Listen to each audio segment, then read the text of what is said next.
નમો વરિયંતાણમ, નમો સિદ્ધાણમ, નમો વાયરિયાણમ, નમો વજ્જાયાણમ, નમો લોહે સૌવસાવણમ. એસો પંચ નમકારો સૌવ પાવપણાસણો મંગલાણમ ચ સૌવેસી બળમમ વૈ મંગલમ. મંગલમ ભગવાન વીરો, મંગલમ ગૌતમ પ્રભુ, મંગલમ સ્થૂલભદ્રાદ્યા જૈન ધર્મો સ્તુ મંગલમ. પ્રવચનનો વિષય છે નવી સવાર, નવો વિચાર. આજથી લગભગ 1100 વર્ષ પૂર્વે બનેલો અને આશરે 300 જેટલા નીતિસૂત્રોથી સુશોભિત એવો નીતિ વાક્યામૃત નામનો આ ગ્રંથ એક ઉત્કૃષ્ટ વિચાર, ઉત્તમ વિચાર, ઉન્નત વિચાર, રોજ એક સારો વિચાર. જેમ બગીચાની અંદરમાં ગુલાબના છોડ ઉપર એક નવું ફૂલ ઉગે, તાજું ફૂલ ઉગી જાય, સાંજ પડે ભલે ખરી પડે, વળી પાછું કુદરત એની ઉપર એક નવું રોજ તાજું ફૂલ ખીલવે છે. એવી રીતે આ ગ્રંથના છોડ ઉપર રોજ એક નવો શુભ વિચાર મહાત્મા આપણને આપતા જાય છે. અલગ અલગ વિષયના, અલગ અલગ વેરાયટીના. જેમ બગીચાની અંદરમાં પણ કેટલી બધી પાર વગરની વેરાયટી હોય ફૂલોની અંદરમાં, કોઈ સફેદ, કોઈ રાતા, કોઈ ધોરા, કોઈ ગુલાબ, કોઈ જાસૂદ, કોઈ મોગરો, કોઈ ચંપો. બસ એવી જ રીતે આ મહાત્મા રોજ અલગ અલગ વિચાર, વૈવિધ્ય ભર્યા વિચાર આપણને આપી અને એક વિચારવા માટેની નવી દિશા આપે છે. ગઈકાલે આપણે 68મા નંબરના સૂત્ર ઉપર વિવેચન કર્યું, વિનય ઉપર. 2 દિવસ આપણે વિચારણા કરી કે વિનય કરવો એ પરાક્રમી પુરુષનું લક્ષણ છે. એ વાત આપણે ગઈકાલે જોઈ.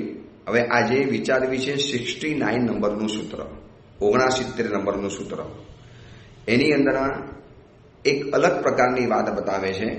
આજના જે બુદ્ધિજીવીઓ છે, જે લોકો દરેક બાબતોની અંદરમાં પ્રૂફ માગે, પુરાવા માગે, અમને પુરાવો આપો, અમને પ્રૂફ આપો તો જ અમે માનીએ, બાકી ન માની શકીએ. એને લોજિક બતાવવું પડે, પુરાવા આપવા પડે, એને પ્રૂફ બતાવવું પડે, એને સાબિત કરી લેવું પડે તો એ વસ્તુ એ માનવા તૈયાર છે. તો એવા વ્યક્તિઓને સમજાવવા માટેનું આ સૂત્ર છે. એમ લાગે છે કે મહાત્માએ આ ગ્રંથની અંદરમાં એક પણ વ્યક્તિ માટે સૂત્ર નથી બનાવ્યું, એવું નથી બન્યું. દરેક પ્રકારની વ્યક્તિ માટે દરેક પ્રકારના સૂત્રો મહાત્માએ બનાવી દીધા છે. 69 નંબરનું, 69 નંબરનું સૂત્ર, અલોચન ગોચરે હિ અર્થે શાસ્ત્રમ તૃતીયમ લોચનમ પુરુષાણામ. અલોચન ગોચર એટલે આપણી જે આંખ છે ને, એ આંખ કરતા કોઈ બીજી એવી આંખ છે જેને અલોચન ગોચર કહેવાય. આ દુનિયાવી આંખ નહીં, આ ચર્મચક્ષુની આંખ નહીં, જે આપણી પાસે અત્યારે આંખ છે. એ તો શું છે, સામે જે હોય એ જ દેખાવે છે. પણ એવા એક ચક્ષુ છે કે જે સામે નથી, અદૃશ્ય છે, સમયના પડદાની પાછળ છે અને યુગો પછી થવાનું છે. એને પણ આપણને સ્પષ્ટ બતાવી આપે. એને અલોચન ગોચર કહેવાય. ચર્મચક્ષુથી અલગ પ્રકારના એવા ચક્ષુ આવે છે, તો એને અલોચન ગોચરેહી અર્થે. હવે કેટલાક અર્થો એવા છે કે અલોચન ગોચર, જે આપણે ચર્મચક્ષુ આંખ દ્વારા જાણી નથી શકતા, જોઈ નથી શકતા. તો એવા અર્થોને જાણવા માટે શાસ્ત્ર એ ત્રીજા લોચન બરાબર છે પુરુષોને. અલોચન ગોચરેહી અર્થે એટલે ચર્મચક્ષુથી ન દેખાય એવા કેટલાક અર્થ, એવી કેટલીક બાબતો, એવી કેટલીક વાતો, એ વાતોને શાસ્ત્ર બતાવી આપે છે. અને એ શાસ્ત્ર કેવું છે, ત્રીજા લોચન જેવું. ત્રીજું લોચન જ્યારે ખુલે છે ને, જેમ આપણે શંકર ભગવાન માટે કહેવાય છે ને કે શંકર ભગવાને ત્રીજું નેત્ર ખોલ્યું અને કામદેવને ભસ્મ કરી નાખ્યું. આ શંકર ભગવાનની, મહાદેવ ભગવાનની કથાની અંદરમાં આવે છે. દરેક વ્યક્તિની પાસે આવું ત્રીજું લોચન છે.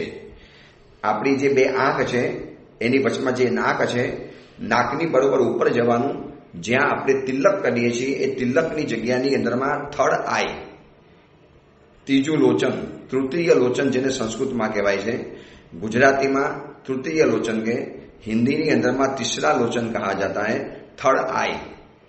એ આઈ બરાબર આ શાસ્ત્રો રહેલા છે. શાસ્ત્ર એટલે ગ્રંથ, જે મહાપુરુષો ગ્રંથો બનાવીને ગયા છે. એ ગ્રંથો શું કામ કરે છે?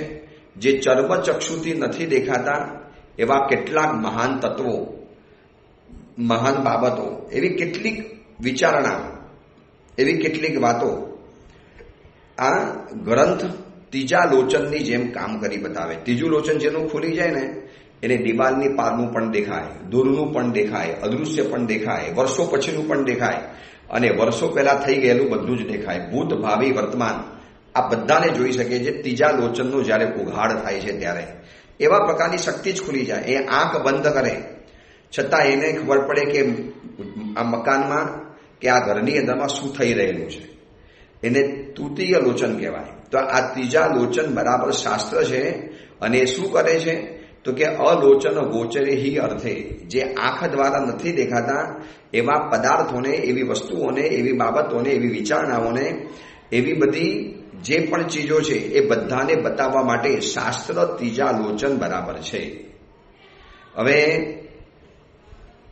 આ કહીને મહાત્માનો કહેવાનો ઉદ્દેશ એ છે કે કેટલીક ચીજો એવી છે ને કે જે આપણને ત્રીજા લોચન દ્વારા જ ખબર પડશે, અથવા તો કારણ કે એ બધી બાબતો છે ને અલોચન ગોચર છે. અલોચન ગોચર એટલે આપણી આંખેથી નહીં દેખાય. આજે આપણને કુદરત તરફથી જે આંખ મળી છે, માતા પિતા દ્વારા જે આપણને આંખ મળી છે, એ તો આપણને સામે રહેલી વસ્તુ જ દેખાશે, એ સિવાય નહીં દેખાય. અને એ પણ ઘણી વાર નથી દેખાતી. પડદાની પાછળ રહેલી હોય, દિવાલની પાછળ રહેલી હોય, રૂમમાં રહેલી હોય, કબાટની અંદરમાં રહેલી હોય, એ પણ નથી દેખાતી. એટલે આ આંખ તો બહુ સીમિત છે, બહુ સ્પષ્ટ દર્શન નથી થતું એનું. જે સામે છે વસ્તુ દેખાઈ જવાની. પણ જે તત્વો એવા છે કે જેને તમે આંખની સામે જોઈ નથી શકતા, છતાં પણ જીવનની અંદરમાં એનો બહુ મોટો રોલ છે, બહુ મોટો રોલ. અને એવી વસ્તુને માનવું છે અને મન માનવા ના પાડી દે છે કે ભાઈ મુજે સબ એટલે હું આ ચીજોને માનતો નથી. પણ તમે નહીં માનો એના મતલબ એના માત્રથી એ વસ્તુ અદૃશ્ય નથી થઈ જવાની. છે જ, એ વસ્તુ છે, રહેવાની છે અને હકીકતની અંદરમાં છે. પણ આજની યુવા પેઢી, આજના બૌદ્ધિકો, આજના જર્નાલિસ્ટો, આજના અદ્ભુત બુદ્ધિશાળી માણસો જેની પાસે આઈક્યુ લેવલ છે, એ લોકો એમ જ કહે છે કે આ બધી વાતો છે ને બધી એને એટલે વર્ષો પહેલા થઈ ગયેલા હતા કોઈ ચિંતક, એને કીધું છે આ ધર્મ એટલે અફીણ છે. બસ ધર્મ તત્વ એટલા માટે દુનિયા બનાવવામાં આવ્યું છે કે માણસ એનું ઘેન આપીને સુવાડી દો એટલે બાકી બધું ભૂલી જાય. હવે આ બધા શબ્દો, આવી બધી વાતો કેમ મગજમાં ઊભી થાય છે? કારણ કે અલોચન ગોચર જેટલા અર્થો છે એને જોવા માટે શાસ્ત્ર ભણવા પડશે. અને એ શાસ્ત્ર ત્રીજા લોચન બરાબર છે. પણ એ બાબતોને માનતો નથી, કારણ કે શાસ્ત્ર ભણ્યા નથી, શાસ્ત્ર ભણવા નથી અને શાસ્ત્ર નથી ભણ્યા. એટલે અલોચન ગોચર જે અદૃશ્ય બાબતો છે, જે આંખ દ્વારા નહીં દેખાય. હવે હું તમને એક વાત પૂછું. એક વ્યક્તિ સજ્જન છે, અતિશય સજ્જન છે, સારામાં સારો સજ્જન છે, સદગુણી છે, અને દુનિયા જેને સારામાં સારો સજ્જન ગણી શકે એવી વ્યક્તિ છે. નખશીશ માણસ સજ્જન. હું વારંવાર સજ્જન એટલા માટે કહું છું કે નખશીશ સંપૂર્ણ સજ્જનતાના વ્યક્તિત્વથી શોભનારો માણસ છે. છતાં પણ એના જીવનમાં તકલીફો પર તકલીફો આવે છે, મુશ્કેલીઓ આવે છે, ખૂબ બધી તકલીફો આવે છે. અને એક વ્યક્તિ નખશીશ દુર્જન છે, નરાધમ છે, બિલકુલ દુર્જન, છેલ્લામાં છેલ્લી કક્ષાનો વ્યક્તિ છે. અને એ વ્યક્તિના જીવનમાં લાભ જ લાભ છે, ફાયદા જ ફાયદા છે, સક્સેસ છે. એને જીવનમાં સુખ સમૃદ્ધિ મળ્યા જ કરે છે. ઓછી મહેનતે પણ ફાયદો થાય છે. અને આ સજ્જન ગણાતો વ્યક્તિ ઉપરથી તૂટી મરે છે, જાત ઘસી નાખે છે, પરિશ્રમ કરે છે, લોહી પાણી એક કરે છે, છતાં પણ જીવનમાં સફળતાનો સ્વાદ ચાખવા માટે નથી મળતો. હવે આ બાબત સામાન્ય વ્યક્તિ જોવે ને નજરની અંદરમાં, એટલે શું કહી દે? આ બધું હંબક છે, ધર્મ તત્વ. જો પાપીઓ સુખી છે અને ધર્મીઓ દુઃખી છે. કોને કીધું ધર્મ કરવાથી સુખ મળે? તો આ વ્યક્તિને સુખ કેમ ન મળ્યું? અને કોને કીધું કે પાપ કરવાથી દુઃખ મળે? તો આ પાપી કેમ સુખી રહેલો છે? એટલે આપણા કરતા વધુ પાપી, આપણા કરતા વધુ સુખી છે એ આપણને તરત દેખાઈ જાય છે. જોજો આપણી મનની મેન્ટાલિટી કેટલી ભયંકર છે. આપણા કરતા વધુ પાપી, આપણા કરતા વધુ સુખી છે એ બાબત આપણને ચૂભે છે, પણ આપણા કરતા વધુ ધર્મી, આપણા કરતા વધુ દુઃખી છે એ બાબતનો ક્યારે વિચારણા કરી? અને આ બાબત અલોચન ગોચર જેવી છે. એ તમને ચર્મચક્ષુથી નહીં દેખાય, એ ત્રીજા લોચન જેવા શાસ્ત્ર દ્વારા તમને ખબર પડશે કે ભાઈ એનું પાછળનું લોજિક છે. ઓલો કહીને પણ આવું કેવી રીતે? પાપી છે અને સુખી, જલસા કરે, મજા કરે, દિન રાત સક્સેસ મળી જાય એને, કશી મહેનત કર્યા વગર, દારૂ પીવે, વ્યભિચાર કરે, વેશ્યાગમન કરે, સિગરેટ પીવે, ચોરી લપાડી, શું પાપ નથી કરતો આ માણસ? અને છતાં પણ એના જીવનની અંદરમાં આટલી બધી સફળતા, આટલી બધી આમ જીવનમાં સક્સેસ મળી જાય. અને એક વ્યક્તિ બચારો ધર્મ કરીને જીવનની અંદરમાં મરી જાય છે, એને કશું જોવા ન મળે. તો આપણા કરતા વધુ પાપી, આપણા કરતા વધુ સુખી છે, ત્યારે દિલની અંદરમાંથી જો સવાલ પેદા થાય, પીડા પેદા થાય, તો હવે એ પણ જવાબ આપો કે આપણા કરતા વધુ ધર્મી, આપણા કરતા વધુ દુઃખી છે, એનું પણ કારણ શું? કારણ હશે ને. આપણા કરતા વધુ ધર્મી છે, છતાં આપણા કરતા વધુ દુઃખી છે. અને એક વ્યક્તિ આપણા કરતા વધુ પાપી છે, છતાં પણ વધુ સુખી છે. પાપીનું સુખ દેખાય છે, પરંતુ આપણા કરતા વધુ ધર્મીનું દુઃખ આપણને નથી દેખાતું. તો આ બધી બાબતો છે ને સામાન્યથી ખબર નહીં પડે. એ તમારે ત્રીજા લોચન જેવા શાસ્ત્ર ભણવા પડશે. પણ મોટા ભાગના યુવકો, મોટી ભાગની યુવતીઓ, મોટા ભાગના ભણેલા ગણેલા જેન્ટલમેન ગણાતા, બહુ બુદ્ધિશાળી ગણાતા, ચકોર ગણાતા, વેલ એજ્યુકેટેડ ગણાતા માણસોના મનની અંદરમાં આ જ ચાલે છે. કેમ આવો અન્યાય? કેમ આવી પાર્સાલિટી? કુદરતની અંદરમાં કોઈ ન્યાય જેવું છે કે નથી? બસ ગુનેગાર કોણ ગણાય? સારો માણસ હંમેશા બચારો કપાય છે, દુઃખી છે, અને ધર્મીઓ હંમેશા દુઃખી છે, ધર્મીઓ ઉપર હંમેશા સંકટ આવે છે. તો પછી કેવી રીતે મારે માનવાનું કે ધર્મ કરતા સુખ મળે અને પાપ કરતા જીવનની અંદરમાં દુઃખ મળે? અહીં તો ઉલટું દેખાય છે. પાપીઓ જલસા કરે છે અને ધર્મીઓ દુઃખી રહેલા છે. મને ઘણા કે સાહેબ આપણા હિન્દુસ્તાનની અંદરમાં આટલા બધા ધર્મો, આટલા બધા મંદિરો, આટલા બધા અવતારો, આટલા બધા બાબાઓ, આટલા બધા સાધુ ભગવંતો, આટલી બધી સાધુઓની પૂજા થાય, એમની આરાધના થાય, જિનાલયમાં રોજ પૂજા થાય, દરેક મંદિરમાં સાંજ પડે ઘંટારવ થાય, આરતીઓ થાય, દરેક ધર્મ પોતપોતાના ભગવાનને માને, બધા એની ઉપાસના કરે, બધા એની કીર્તન કરે, બધું જ કરે, પૂજા વગેરે કરે. છતાં પણ સાહેબ આપણો આ ભારત દેશ હજી આવો કેમ પછાત રહી જાય છે? કેમ સુપર પાવર દેશ નથી બની શકતો? એની સામે અમેરિકામાં એટલો બધો ધર્મ જ નથી, એ લોકો તો જલસા કરે, છતાં પણ સુપર પાવર દેશ, છતાં પણ ચાઇનાની અંદરમાં આટલી બધી સમૃદ્ધિ. દેખો ભાઈ, આ બાબતના બધા જવાબ છે, બધા જ A to Z જવાબ છે. પરંતુ એક વાત મનમાં નક્કી કરવી પડશે, અલોચન ગોચરે હિ અર્થે. આ બધા અલોચન ગોચર તત્વો છે. અલોચન ગોચર બોલું એટલે સમજી લેવાનું કે આપણને જે અત્યારે આંખ છે ને, ચામડાની આંખ, જે આપણને જન્મતા સાથે મળી છે, એ આંખેથી નહીં દેખાય દોસ્ત. તારે એના માટે ત્રીજા લોચન જેવા શાસ્ત્રો ભણવા પડશે. એની પાસેથી તારે માહિતી કાઢવી પડશે કે કેમ આવું થયું. ધર્મ કરનારો સુખી થવો જોઈએ, છતાં પણ દુઃખી કેમ બન્યો? પાપી કરનારો દુઃખી થવો જોઈએ, છતાં પણ કેમ સુખી બન્યો? તો ભાઈ એ અલોચન ગોચર અર્થ માટે તમારે ત્રીજા લોચન જેવા શાસ્ત્રની પાસે જાઓ, એની પાસેથી જવાબ માંગો. તમે સ્ટેટમેન્ટ આપી દેશો ધર્મ બધા ખોટા છે, આ બધા પાખંડ છે, આની કોઈ તાકાત નથી. કેમ બધા સારા? અરે પોતે સારામાં સારો છે. હું તમને એક વાત બતાવું. સુરતની અંદરમાં આવ્યો છું, લગભગ 6 થી સવા 6 મહિના પછી સુરતની અંદરમાં આવ્યો. એટલે પરિવારો વંદન કરવા માટે આવે. એમાંથી એક પરિવાર વંદન કરવા માટે આવ્યો અને એને કીધું કે સાહેબ, મારા પરિવારની એક વ્યક્તિએ ધર્મ કરવાનું છોડી દીધું છે. મેં કીધું કેમ?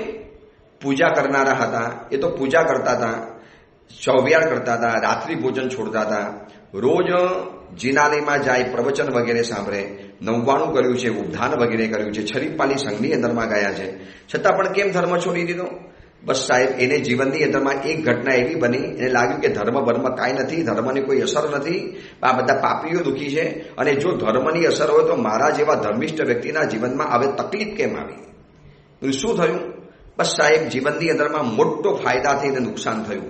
ફાયદો હતો, તક હતી, બધું સારામાં સારું હતું, અને એના માટે બહુ ઈચ્છિત હતા, બહુ સરસ હતું.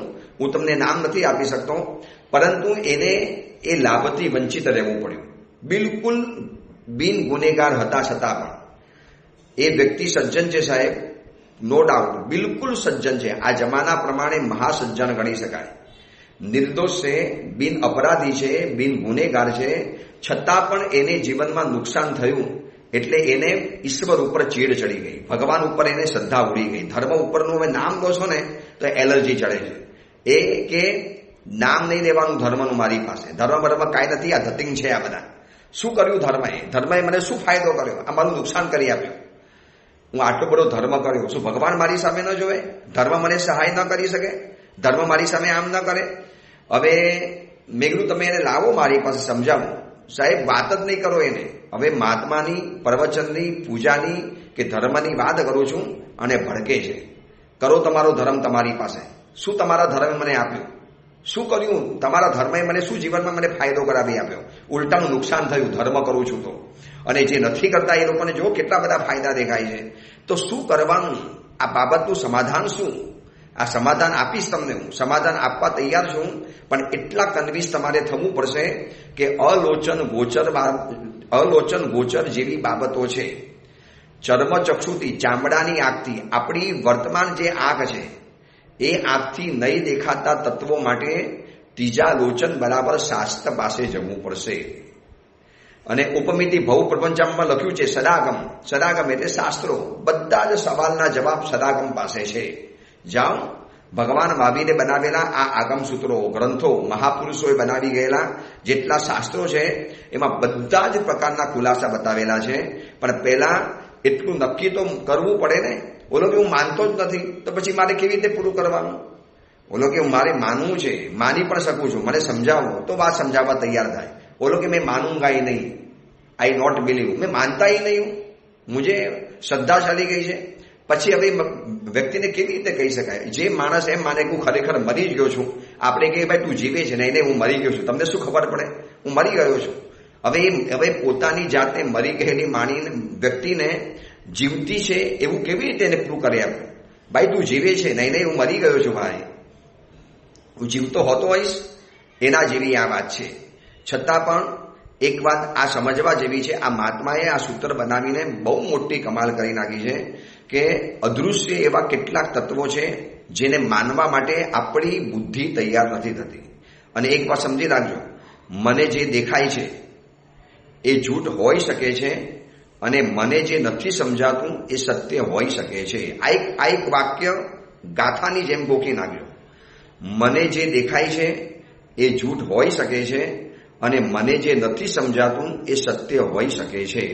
मुझे जो दिखाई देता है वह झूठ हो सकता है और मुझे जो समझ में नहीं आता है वह सत्य भी हो सकता है, वह सही भी हो सकता है. હવે આ સત્ય હકીકત મન સ્વીકારવા તૈયાર છે.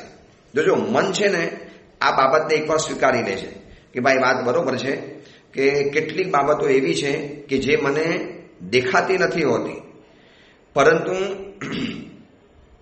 અને જે દેખાય છે એ જૂઠ હોઈ શકે છે અને જે નથી દેખાતું એ સત્ય હોઈ શકે છે.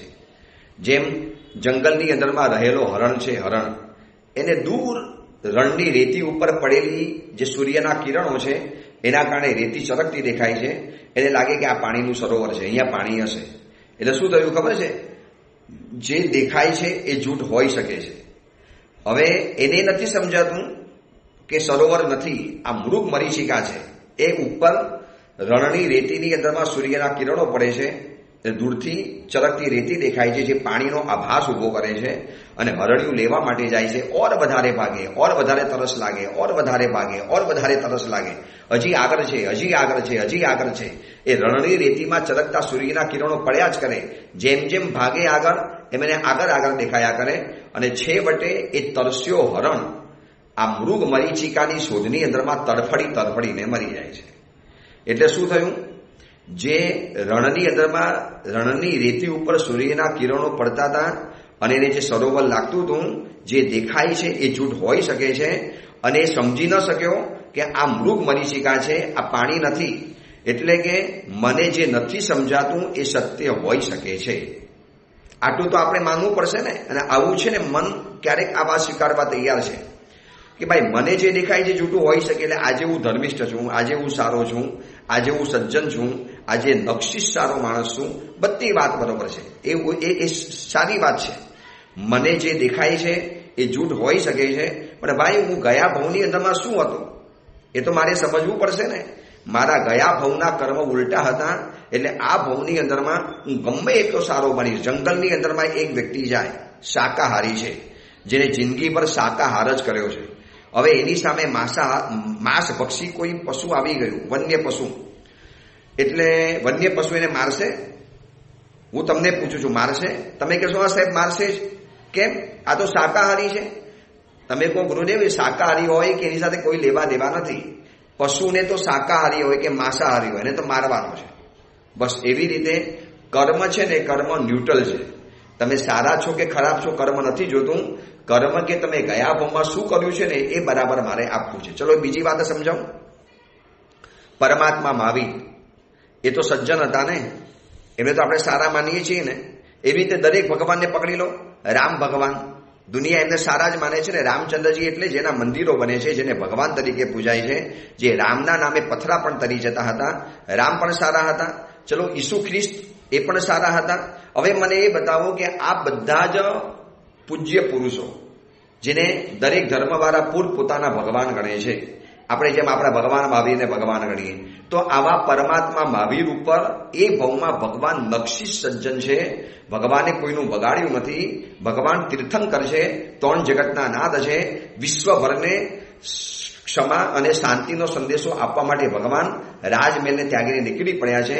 છતાં પણ એવા ભગવાન ઉપર આટલા બધા ઉપસર્ગો કેમ આવ્યા? કાનમાં ખિલ્લા કેમ ઠોકાયા? ચંડકોશી કેમ આવીને ડંખી ગયો?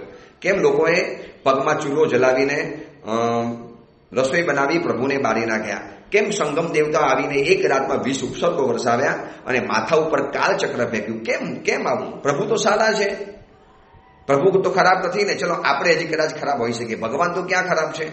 નક્ષી સજ્જનતાની પ્રતિમા સમાન ભગવાન ઉપર આટલા અઘોર કષ્ટો આવેલા છે.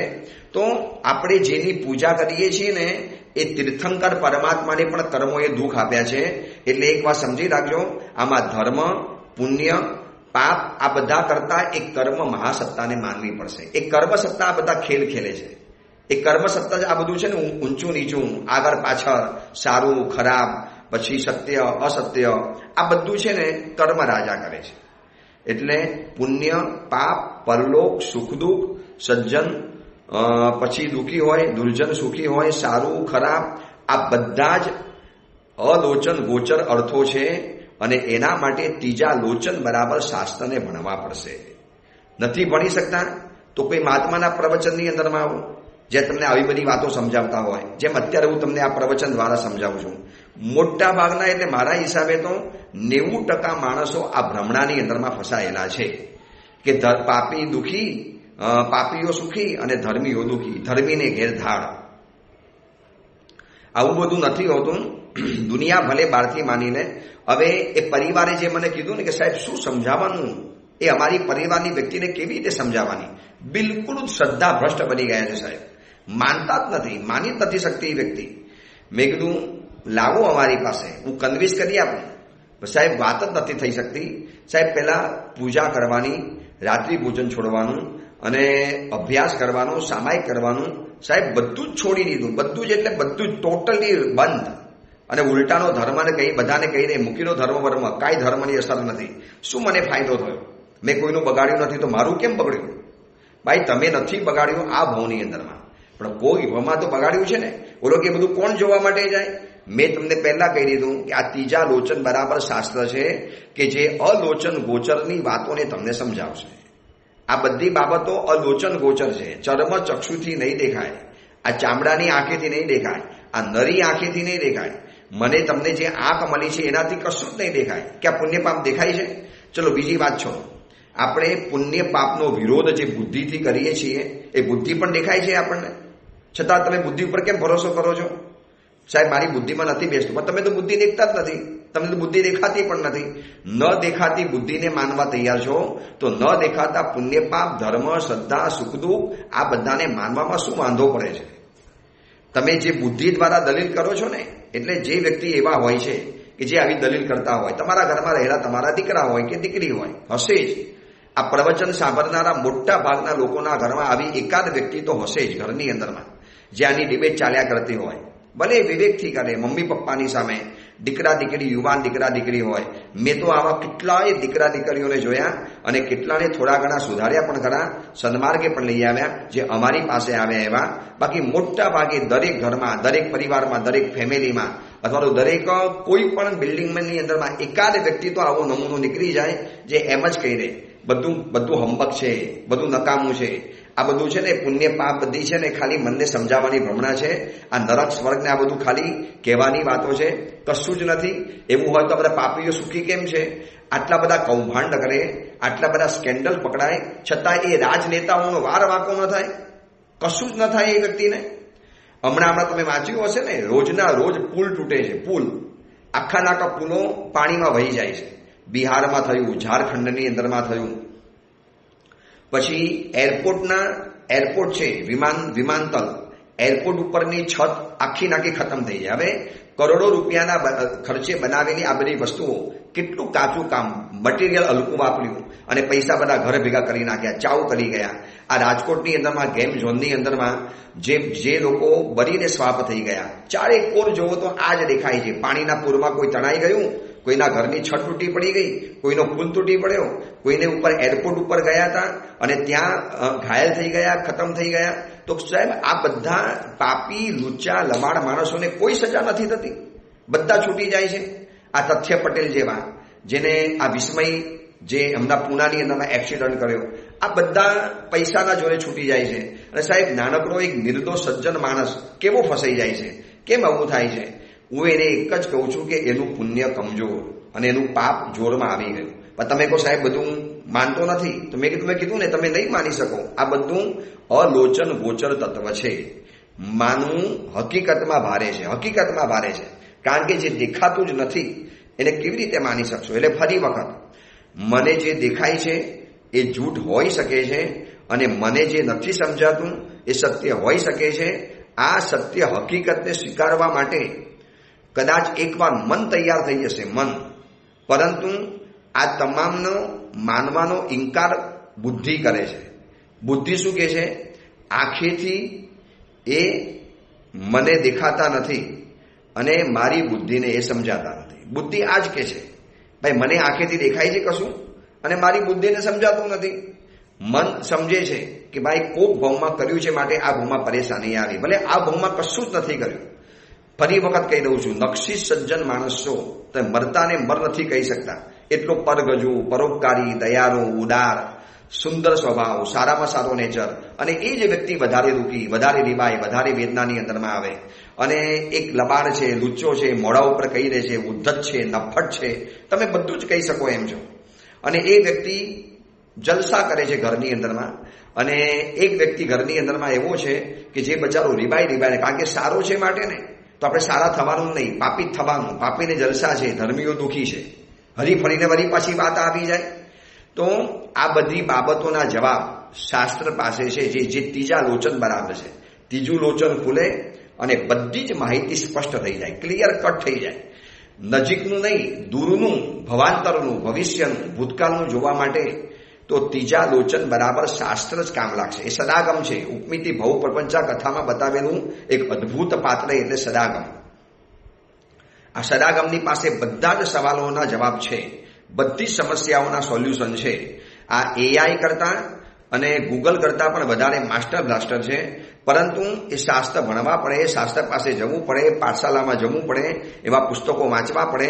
અને હું તમને કહી દઉં, જે વ્યક્તિને આવો એક ડાઉટ હોય ને કે ધર્મીને ઘેર ધાડ, ધર્મીઓ દુઃખી હોય, એને પૂજ્યપાદ રત્નસુંદર સુરેશ્વરજી મહારાજ સાહેબનું પુસ્તક વાંચવા જેવું છે, જેનું નામ છે ધર્મીને ઘેર ધાડ.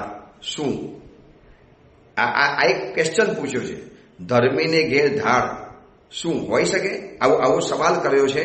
અને એ પુસ્તક અવશ્ય વાંચજો, બહુ બધા મનના ભ્રમણાઓ ક્લિયર થઈ જશે. પરંતુ મને દેખાય તો જ માનું, મારી બુદ્ધિને બેસે તો જ માનું. તો બુદ્ધિ પણ ક્યાં દેખાય છે? તમે માની શકો છો. આપણને માથાની પાછળના વાળ દેખાય છે, છતાંય આપણે માની શકીએ છીએ.